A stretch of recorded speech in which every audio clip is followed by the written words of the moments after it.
Home, agafeu, esborreu això, que això no pot sortir de cap manera, tu esborreu. Però d'alguna manera va poder sortir.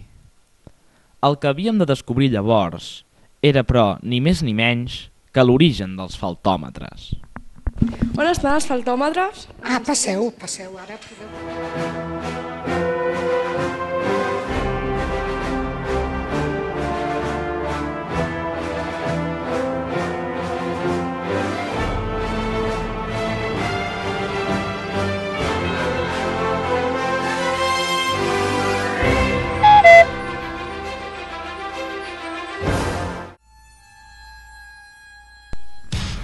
Mentre ens endinsàvem en les profunditats de l'escola, vam descobrir un fet estrany.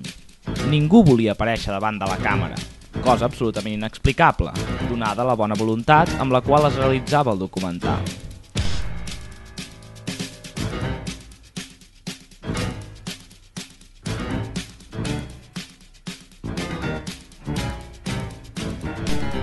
Amb necessitat de filmar, el més aviat millor, un espectacle grotesc, vam decidir, doncs, utilitzar el recurs fàcil, la sala de professors.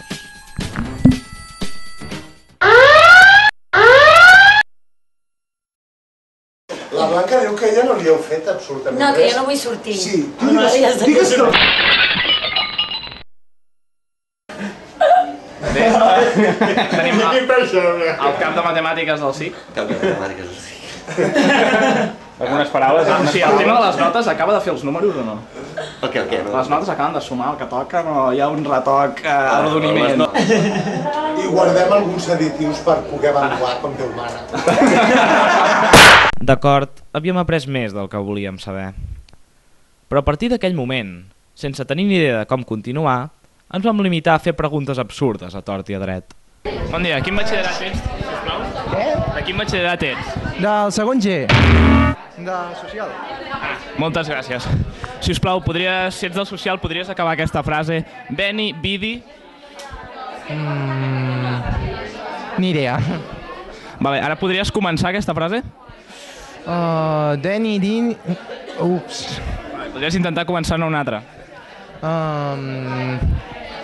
Ohio. Gran frase, senyors. Tu ets d'economia, no? És a dir, ensenyar als teus alumnes a ser jefes? Jefes. Home, jo els ensenyo a que siguin empresaris conscients i crítics. T'ensenyes a fer màfia? Màfia, sí. Economia submergida, mercat negre, tot això. Sí, sí. És molt interessant, no sé per què no he fet economia. Volíem saber, dos plans paral·lels es tallen a la quarta dimensió? Bé, aquesta és una pregunta que em van fer dos noies, a la qual realment vaig picar i sí que es tallen. Es tallen a la quarta dimensió. I, com sempre, no teníem ni idea del que acabava de dir. Sí, jo tenia molta curiositat per saber quina és la utilitat de la tipologia textual en el meu futur acadèmic. T'he de dir que és la lliçó que més odio del món mundial i que, si fos per mi, és una pregunta que no existiria en cap examen del SIC, tot i que apareix en tots els exàmens. Sí, i és impossible treure una nota totalment bé, perquè jo sempre ho faig mínimament malament, o sigui... No, jo encara no ho he entès, tampoc. Llegeixo un llibre, diu una sèrie de coses i ho explico. La teoria de la llengua és fascinant. No, home, ja sabeu que la llengua en veritat és una ciència, no? I això s'observa claríssimament en la tipologia textual. D'acord, ja s'observa quin tipus de ciència és, no, la llengua? Sí, exacte. I, evidentment, volíem saber de quin tipus de ciència es tractava. És per això que vam proposar un nou repte als professors de català. Havien d'analitzar un fragment del nou Estatut d'Autonomia.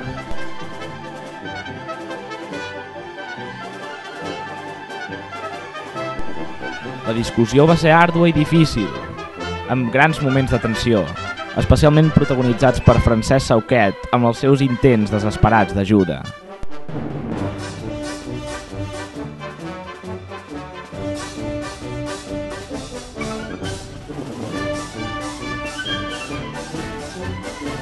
Però finalment, el resultat ho va valer.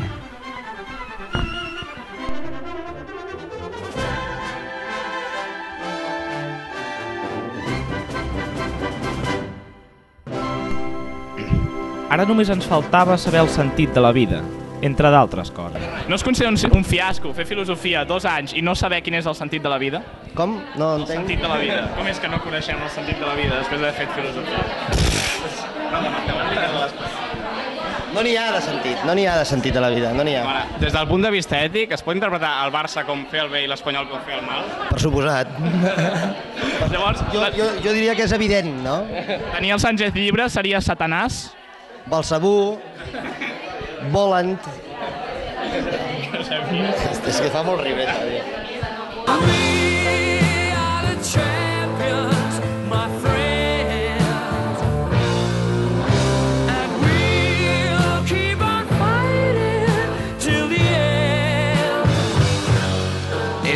És una escola que està molt bé, podem veure gent de tota mena, m'ho he passat molt bé i...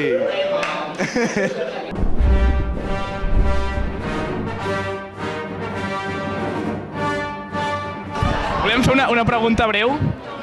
Si és com abans que no sé la resposta. No, com a directora, diries que el poder corromp?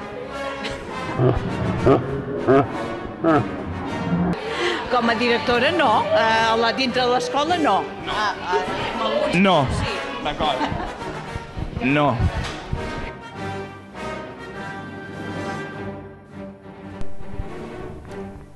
Durant aquell dia havíem obtingut moltes respostes semi-intel·ligents, però encara faltava una cosa, saber qui tancava el SIC a les nits. Bon dia, estem fent el vídeo final del SIC i ens estan preguntant què feies a l'escola a les 10 de la nit. Acabar unes classes que he donat per un grup de secretàries. Et paguen prou per fer classes a les 10 de la nit? Home, suficient.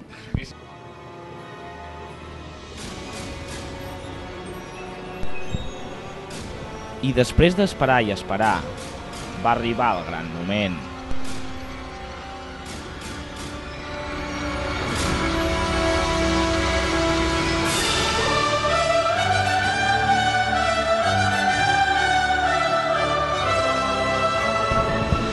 Bon dia, és pel vídeo del SIC. Ens estan preguntant qui era aquell que tancava les portes cada dia. Hola. Tenim finalment per la càmera. Tenim unes preguntes. Sempre ets tu el que tanques la porta? Sempre. I els temes queden encès a dins? Pagueu drets d'imatge?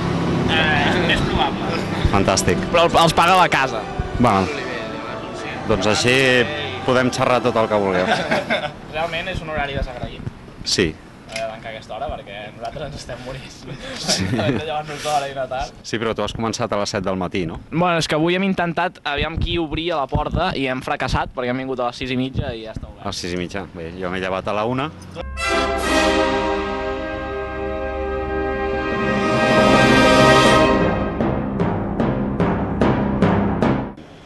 Doncs l'important és que finalment hem trobat la persona que tanca la porta per la nit. Vinga, moltes gràcies. Mentre contemplàvem marxar el nostre heroi amb certa melanconia, ens felicitàvem per haver trobat resposta a totes les preguntes. Totes excepte una. Qui obre el SIC a les 6 del matí? Però això ho hauran de respondre futures generacions.